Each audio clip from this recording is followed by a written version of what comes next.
Welcome to episode 6 of Auction Watch, the show where we deep dive into some forthcoming properties coming up for sale at auction.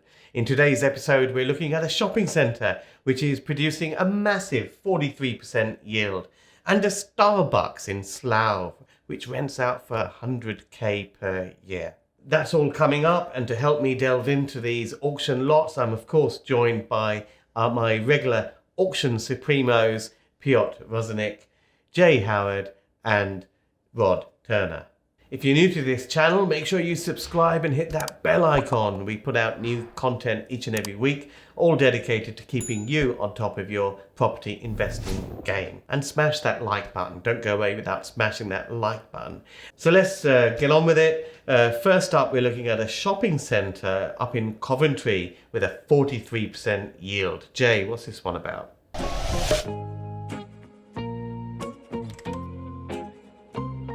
So this is my pick. This is lot number 19. Give us in the Allsop commercial. This is West Orchard Shopping Centre, Smithford Way, Coventry, West Midlands, CV1 1QX. It's a leasehold shopping centre investment, and this one really did grab me by the short and curlies as I was going through the catalogue, because you kind of just like scroll past some things, but there's a gross initial yield of 43.31% off of a guide price of 5.5 million. So that's somewhere in the region of 2,381,880 pounds 36 pence per annum, which I've is a never bit of a seen mouthful that end there. of that amount anywhere. Yeah, so I mean, that sounds impressive. So if you're just looking at the pure outline numbers, you're thinking, "Wow, this is insane." But you know, this is based over. There's a few things in there, right? Yes, yeah. So I'll just go through those. So there's a couple of things to consider. So you know, it's big. It's 219. It's massive. I mean, the 219,000 square feet. Yeah, that's it. 219,000 square feet. It's you know, it's retail, food and leisure over 6 floors. It benefits from 563 city centre parking spaces, and it is let to Marks and Spencer's in part on a lease expiring 2087.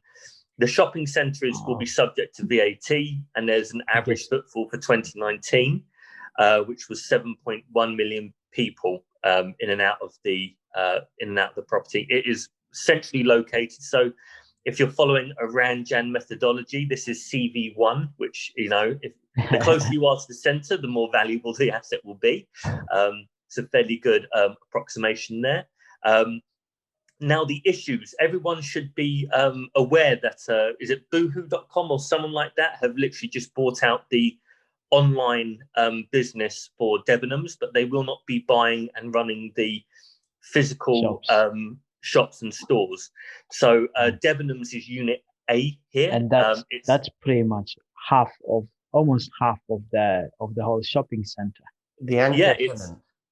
It's an absolute beast. 98,000 square foot, give or take, and that was on a 35-year lease from 1991, and up until, well, they've got a rent review this year, but I imagine they will not be going forward too far, at least. But I mean, they were paying 357,500 per annum. Now, we did mention that this is a leasehold property. There's a full schedule of the tenants within there. There's some good traders in there. There's Thornton's, there's Claire's Accessories, there's the perfume shop, the body shop, WH Smith's, Goldsmiths. Obviously, Marks and Spencer's are on there for £124,000 per annum with a rent review coming up this year. There's Bon Marché, there's Vision Express. It's a typical shopping centre, but what about this leasehold thing? Well, the leasehold, this is where it gets really very interesting. Because it gets complicated. It kind of like, almost the accommodation schedule, it's like typical like shopping centre in any kind of part of the UK. But this bit, it's really get things complicated, no? Well, complicated, yes, but interesting at the same time. I mean, don't get me wrong. For several reasons, I wouldn't be buying something like this, and everybody knows I love even at 40% yield today. Well, even at 40%, yeah, you couldn't encourage me off of it, I'm afraid, because I mean, even though for the main part of the shopping centre, you have the potential to renew for an additional 51 years, so you could have that for 118 years if extended. Look at this. It's an absolute beast. Wouldn't buy this. But the ground rent payable is 7% of the rents received, less permitted deductions. So the normal permitted deductions would be, common parts and things like that, and even stores, and so like storage areas and plant rooms and things like that tend to be the areas where you get the permitted deductions on buildings like this. And that's expensive. In the grand scheme of things, especially now that Debenhams will probably not be proceeding too far into the future with this. And then you have that massive space and what to do with it. There are also about 5 or 6 occupiers in there who have come to the end of their term. So you're going to have quite a few things to discuss with them and putting things into place. I think this is. This is being sold by a UK RIT, which is a real estate investment trust. These are not normally the types of people that sell. The freehold is actually owned by Coventry City Council.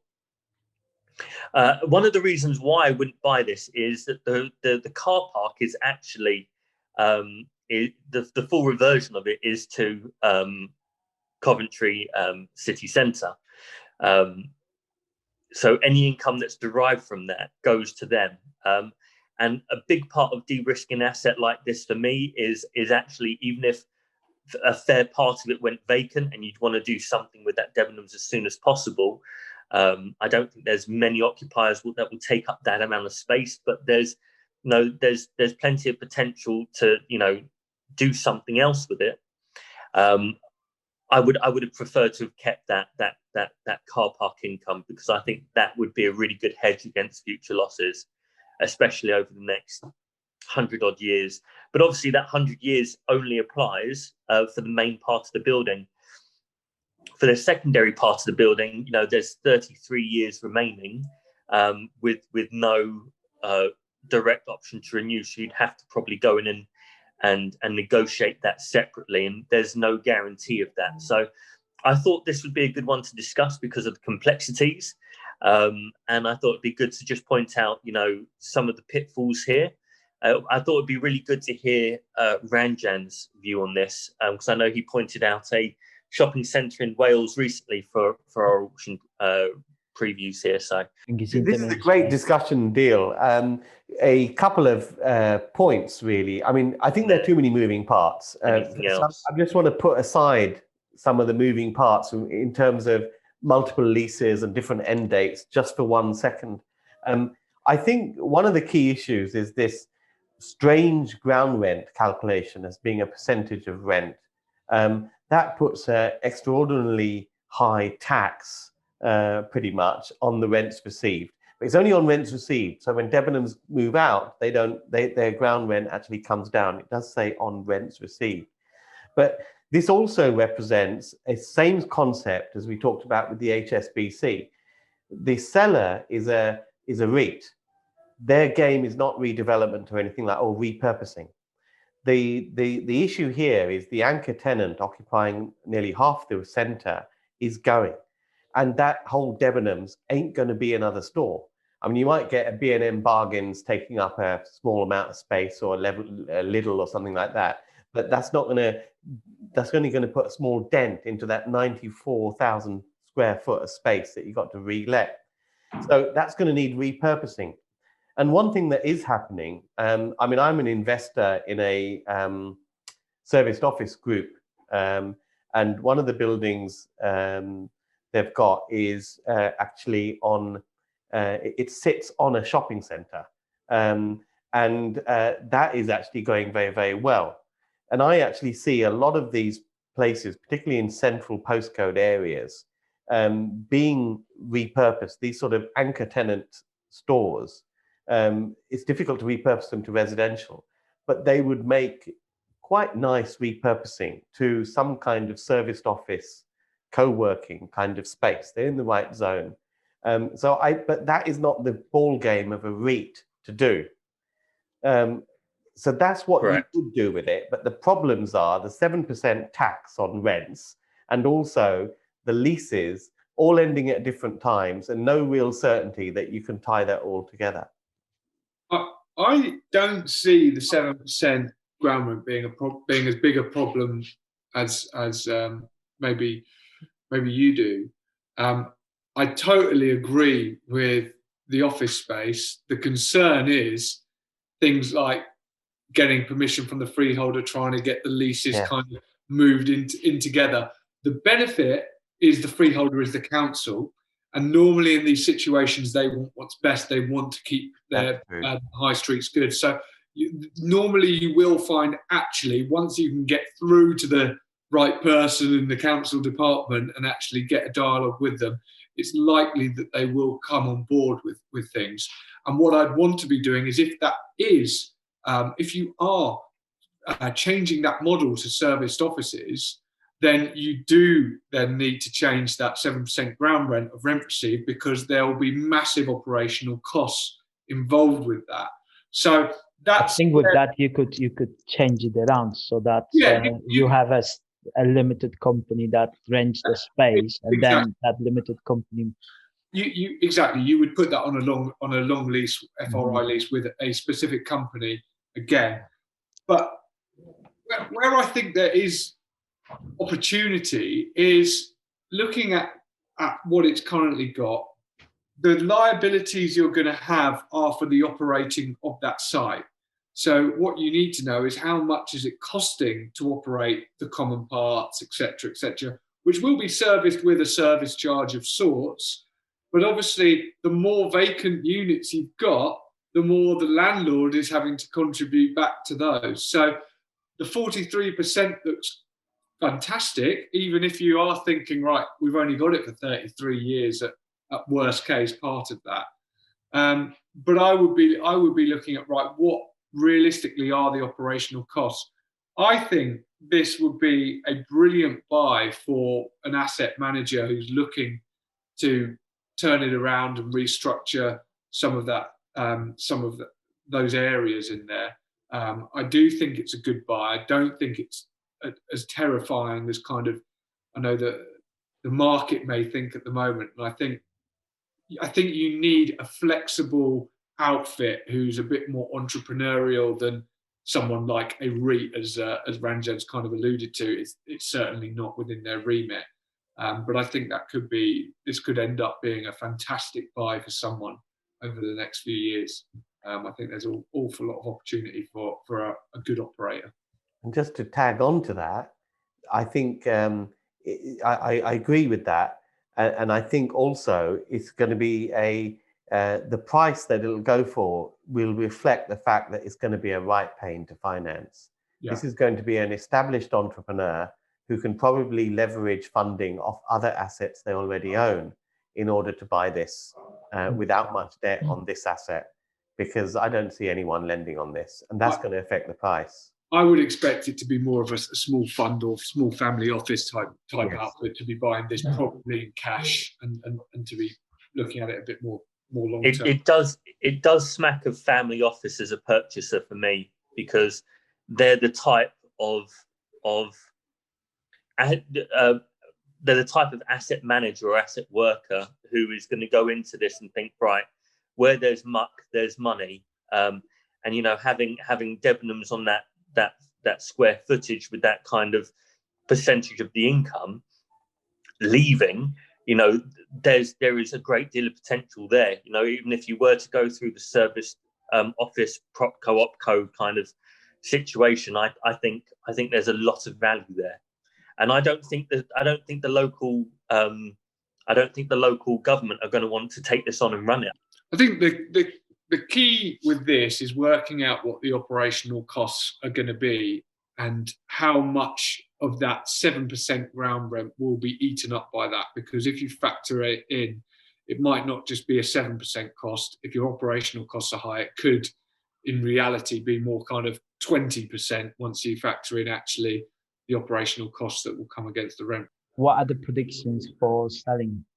Well, I'm gonna start with mine, because I think this is gonna sell prior the auction for undisclosed amount.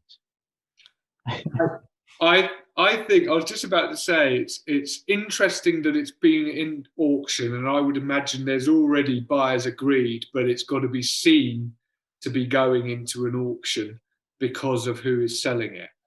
So they're getting best price. So I would imagine there's probably agents been working behind the scenes to get something agreed. And like you say, I don't think it will sell in the room. I think it will sell before or after. Mhm. I agree. Yeah, that's The amount. I think about where it's guided probably. what would you pay for this? It's so difficult to know without understanding what those costs are going to be of you having to operate it. And More or less, say you've got 50 million in your account, and you need to buy something before the end of the tax year, and this seems like a I probably wouldn't go for this just because too many moving parts. There's a lot of liabilities in there. You need an established team, I think, that's going to be able to go and do this. Yeah. I think also there are plenty of these shopping centres coming up which are purely freehold. Yeah. And those are better deals to be had. If you're going to do the work, you want to own the land. That's a good point. That's my view. Yeah, last two sessions we've done, there's been one in each, hasn't there? So that gives you an indication already. Yeah. And I think this is the best located shopping center like we've ever seen in the auctions, because there was a lot of those shopping centers in Scotland, and there was one in Wales. Yeah. But city center, Coventry, right bang in the city center, that's a new one. It's a good location. I'm still getting hate mail for the comments I made about Real in the last one. And how is Blackpool and Hull teaching you?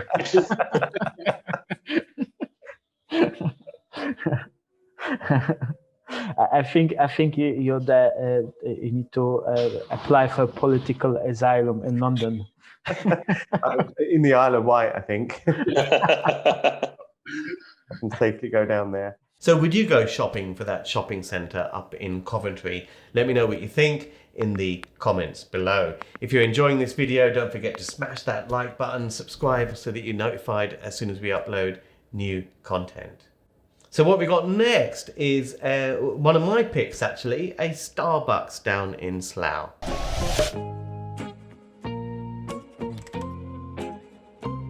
So what we're looking at is as has been said earlier, I love corner plots. They're normally in prime locations, so it's there's usually demand basically on any high street or anything like that.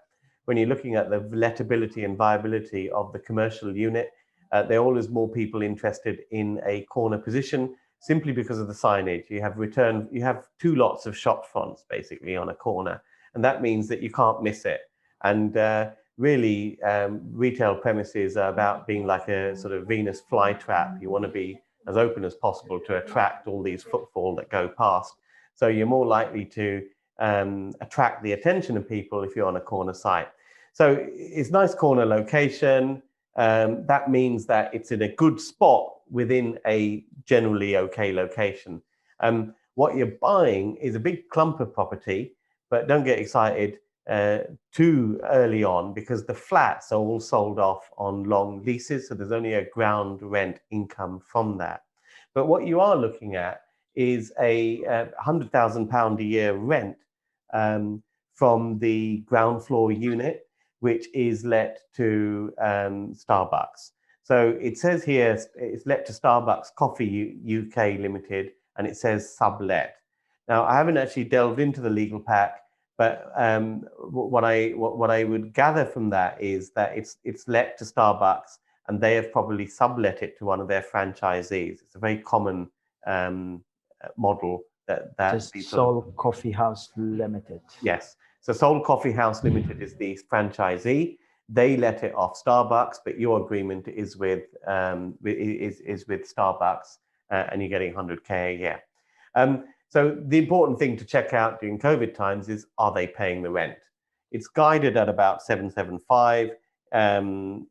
Once you've determined whether they are paying their rent during COVID, the other thing that people are missing, I think, is that they're getting a bit carried away with you shouldn't make long-term decisions based on short-term issues. Currently, we have a little bit of an issue where some commercial tenants aren't paying their rent. We also have an issue that there's a moratorium on getting non-paying tenants out. But these will end, and we're vaccinating people at record rates. We will be out of this definitely by the end of the year. So it is actually a very good position to be in, to be able to pick up commercial assets that yield a decent yield, quite frankly, in a time where some people are uncertain, but the longer term investors are looking at light at the end of the COVID tunnel and returning to some form of normality. Now, once we're out of COVID, of course, that corner position is highly lettable, it's highly bankable. The other problem that a lot of people have got is the problem of cash. Now, we've done so much quantitative easing. The Biden have now said that he's printing a $1.9 trillion worth of money, and what that means is that when Biden prints tons of money in the UK and in other countries, they can print tons of money, because when you compare the exchange rate to what is the world's reserve currency, it doesn't look that bad. So we're doing a lot of money printing in the UK. So anyone with cash is finding that the value of the money that they've got in the bank is actually on a downward turn quite dramatically. And they want to protect that. So to me, I see someone saying, look, I've got money in the bank. I've got negative interest rates, possibly 50-50, whether that comes in. The value of my money in the bank is going down. This is Slough. It's a reasonably okay area. It's a nice site. It's let to a decent tenant. Yes, we've got COVID restrictions, but we're going to be out of that in 6 months. On the guide price, it's about a 12% yield as is. Even if it went for 8-9%, it's still a good bet, and it's a good income producing asset in the long term. So for that reason, I think this will be quite well sought after. I agree. I think the return frontage in this position of the high street just really gives good credence to being able to re-let it. I mean, your zone A there makes that a very, very high rental value asset. This is basically 2,320 square feet of space. So even at this rent, that's about £18 per square foot. Or like you say, Jay, there's a lot of zone A in here. Like it's A, maybe a little bit of B and C. Yeah, I think you've got to look at who the buyer type is for this. And personally, for me, I would want something where I can add some value to it. And I'm not sure there's any value to be added on this. I think what it's great for is an income producing assets that anyone to buy in their pension, yes, that type of thing. Absolutely. It will be absolutely great. It's as solid as a rock type thing. It's really a bond kind of acting asset in your portfolio. So I think that's where you're going to have those buyers looking at it. And absolutely, why not? Why wouldn't you want something like that in there? Like you said, corner plot, loads of frontage, decent quality building, good quality tenant, decent lease. It ticks all those boxes. The only one for me personally it doesn't tick is just that value add. But again, there's other people that have different wants and needs to me, such as the income with less hassle and all that sort of stuff, which I think it will be a great buy. So I'm going to say 8% yield. Maybe I think if you can get it for an 8% yield, that's a bloody good price. And of course, decent coffee. But I think you may have. I mean, it's a long shot, and I don't think you should ever buy at auction for this sort of reason. But there may be some development potential, because if you look at it's not just the Starbucks. If you just show the screen of the property again, Go up. the return element goes over that block over there. Yeah. And it looks, it's a modern construction. So with the new PD rights that came in September, there may be some action there to. Yeah. It depends on what those roofs are. If they're pitched, you could probably put a floor on there possibly. So there may be some action, but I never buy it with that in mind. But there is something. Yeah, that's a good point. Okay, brilliant, guys. Well, let's move on to the price predictions. What do you think?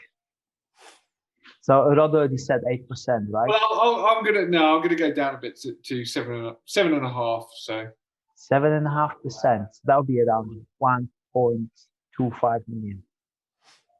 Wow. Okay, you guys are optimistic. I think I should underwrite it. I think for Slough, what? I think 10%. I think if someone picks it up at 10%, I think I think that's a solid long-term play. And I think the lease to Starbucks is low, isn't it? It's not there for the next 100 years. It's 2 years left. 2 years. I think 10% on 2 years, knowing that in 2 years Starbucks will stay more than they would leave. I'd be comfortable with a 10% on that. Sorry, I hadn't realised there was 2 years left. I thought it was over 10. So yeah, that will affect it. You will be able to relet it, but my suspicion is that at the end of that 2 years, that 100 grand may be challenged a little bit. Yeah. And you may have to relet it to them at a little bit less, maybe 85, 90. So I'd be looking at it based on, you got that for now, but you haven't got that rent forever, and be prepared for it to come down a little bit. Okay. Well, so actually, what price you saying, Ranjan? Did I hear a number? Well, I'm thinking about 900-ish. Because I think most people will factor in that the fact that the current rent of 100 will probably come down to about 85. Mm-hmm. Because the thing with Starbucks is, yes, you can say to them that, go away, I'll rent it to someone else, but you're unlikely to get someone as prestigious as that. It's a hassle to get someone as prestigious as that, and you've got someone like that, so you might as well keep him even at a less rent. But the beauty of it is you'll be buying it today. Based on, if you buy it today on the assumption you're going to get 100 grand forever, that's not great.